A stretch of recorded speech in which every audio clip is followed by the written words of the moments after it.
January 8th is week number 2 of our values themes for 2017. And what we're really doing here is we're introducing the 4 first chapters of the Science of Mind text, which we historically have done in our churches from time immemorial.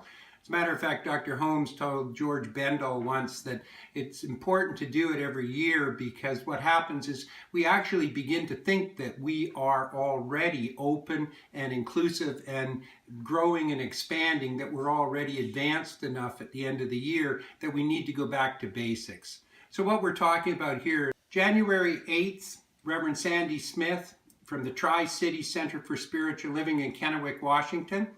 Dr. Holmes says about the thing itself, he says that the thing itself is the power of God to create as we think into it. And you know, that really is the truth. The thing itself is that immense, infinite power that exists throughout all of the universe that we utilize and that we use by implanting our thought into it and therefore creating the form of our experience and the form of our life. Mind, the thing, spirit, causation is beyond and yet not beyond our grasp. Beyond in that it is so big within it that whatever we grasp, we are it to the extent that we grasp it. But since it is infinite, we can never encompass it. We shall never encompass God, and yet we shall always be in and of God.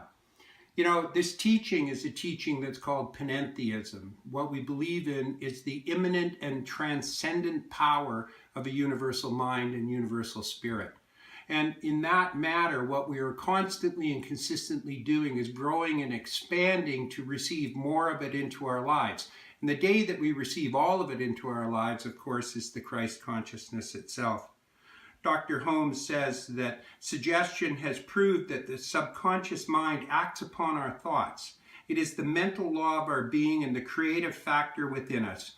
Within us is a mental law working out the will and purpose of our conscious thoughts. Each individual maintains his identity in law through his personal use of it, and each one is drawing from life what he thinks into it.